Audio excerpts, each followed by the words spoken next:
Selamat datang kembali di sesi kita. Pernah nggak sih Anda perhatikan, kalau ada merek coba tarik pelanggan baru, kok rasanya pelanggan lama jadi agak gimana gitu? Nah, hari ini kita mau coba selami nih, dinamika hubungan antar segmen pelanggan sebuah merek. Lumayan kompleks ini. Iya, ini masalah yang sering kejadian ya. Banyak merek itu fokusnya nambah pelanggan baru aja. Tapi suka lupa kalau basis pelanggan yang udah ada itu, kayak ekosistem lah. Ada satu masuk, bisa ngaruh ke yang lain. Kadang nggak terduga efeknya. Betul. Sumber kita kali ini dari kutipan buku The Growth Dilemma.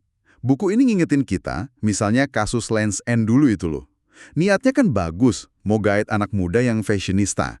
Tapi malah pelanggan setia mereka yang cari nyaman, pada kabur.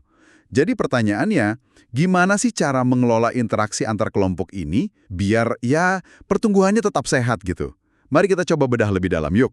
Oke, jadi konsep kuncinya gini, pelanggan Anda itu nggak hidup sendiri-sendiri di kotak masing-masing. Persepsi Anda, nilai yang Anda dapat dari sebuah merek, itu bisa banget loh dipengaruhi oleh siapa lagi sih yang pakai merek itu. Nah, itu dia. Terus di buku ini dikenalin gagasan Segment Relationship Management, SRM gitu ya singkatannya. Ini bukan cuma soal, oke kita kelompokkan pelanggan A, B, C. Tapi lebih ke gimana kelompok A, B, C ini saling berhubungan. Saling ngaruh gitu kan ya. Tepat sekali. Yang menarik di sini adalah SRM ini maksa kita mikir lebih jauh, jangka panjang. Gimana sih hubungan antar segmen ini bisa menciptakan nilai tambah, atau malah sebaliknya, bikin runyam. Nah, untuk memetakannya, penulis pakai kerangka namanya Segment Compatibility Matrix. Intinya sih, matriks ini bantu kita lihat, seberapa cocok sih segmen A sama segmen B, dilihat dari kebutuhan intinya, terus seberapa sadar mereka sama keberadaan satu sama lain. Oke. Menarik. Coba kita lihat deh tipe-tipe hubungannya. Katanya ada beberapa ya. Salah satu yang umum itu komunitas terpisah, separate communities. Gimana tuh maksudnya? Ya, ini kondisi di mana ada segmen-segmen beda pakai merek yang sama, tapi ya relatif cuek aja satu sama lain. Nggak saling ganggu lah. Kebutuhan mereka beda dan bisa dipenuhi merek itu tanpa gesekan. Contoh gampangnya Timberland. Awalnya kan sepatu buat pekerja kasar ya, fokus fungsi. Terus jadi tren di kalangan hip-hop. Fokusnya fashion. Dua kelompok ini bisa jalan bareng karena Timberland. Ya pintar dia, pesan marketingnya, produknya, bahkan cara jualnya dibedain buat masing-masing. Jadi kuncinya itu di manajemennya ya. Mesti disiplin banget berarti buat jaga pagar antar komunitas ini biar nggak saling senggol gitu. Nggak gampang pasti. Betul, disiplin itu penting banget. Contoh lain deh, Lego. Mereka kan punya fans dewasa yang fanatik banget tuh. AFOL namanya, Adult Fans of Lego. Awalnya Lego sempat ragu, ini gimana ya? Tapi akhirnya mereka rangkul AFOL ini. Dibuatin produk khusus, komunikasi khusus, pokoknya dipisah dari pasar anak-anak. Ini beda ya sama tipe lain misalnya connected communities. Kalau yang ini nilainya malah nambah kalau banyak segmen beda gabung, kayak di sosmed gitulah. Oh, oke. Paham perbedaannya. Nah, terus ada tipe lain lagi nih yang kayaknya sering juga kita lihat. Segmen pemimpin pengikut. Leader follower segments. Ini kayaknya lebih rumit ya dinamikanya ya. Jadi ada segmen pengikut. Mereka ini tertarik sama satu merek karena merek itu dipakai sama segmen pemimpin. Segmen pemimpin ini dianggap ya keren lah, ahli atau jadi panutan gitu. Crocs itu contoh bagus banget. Mereka bisa narik segmen explorers yang suka coba tren baru, fashion forward gitu. Nah, gara-gara explorers ini pakai Crocs, jadi keren di mata fashion followers. Padahal kan awalnya Crocs identik banget sama segmen feel goods, yang penting nyaman aja buat kaki. Wah, tapi gimana tuh caranya mereka jaga keseimbangan?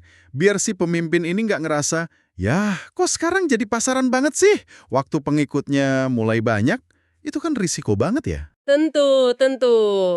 Itu tantangannya, istilahnya jalan di atas tali buat merek. Kalau Crocs, mereka coba perluas makna kenyamanan. Jadi bukan cuma fisik, tapi juga soal ekspresi diri. Le Creuset juga contoh bagus. Panci mahal itu kan, dipakai koki profesional pemimpin di rumah mereka. Nah, ini bikin koki rumahan, pengikut jadi pengen punya juga. Kayak tiket masuk klub keren gitu. Jadi merek harus pinter-pinter jaga si pemimpin ini tetap kelihatan otentik, tetap aspiratif. Mungkin dibikinin lini produk khusus atau dikasih benefit beda, kayak lini Pro di Home Depot buat para kontraktor itu. Ini jadi mikir ya, gimana caranya merek mastiin pemimpin ini beneran otentik? Bukan sekedar, maaf, influencer bayaran gitu. Apalagi di zaman sekarang. Otentisitas itu kunci banget kayaknya, biar model ini jalan terus. Pertanyaan bagus banget. Krusial itu keaslian. Nah, selain dua tipe tadi sama connected communities yang udah disebut, ada juga kebalikannya. Namanya incompatible segments. Nah, kalau yang ini udah hampir pasti konflik kalau segmen yang beda banget dipaksa ketemu atau pakai cara komunikasi yang sama. Kasus Lens End tadi itu, ya masuk sini contohnya. Oke, jadi kesimpulannya nih ya, buat Anda yang dengerin, intinya, waktu sebuah merek mau tumbuh, tantangan sebenarnya itu bukan cuma nambahin pelanggan baru, tapi lebih ke gimana ngelola hubungan antar segmen pelanggan yang udah ada dan yang baru masuk.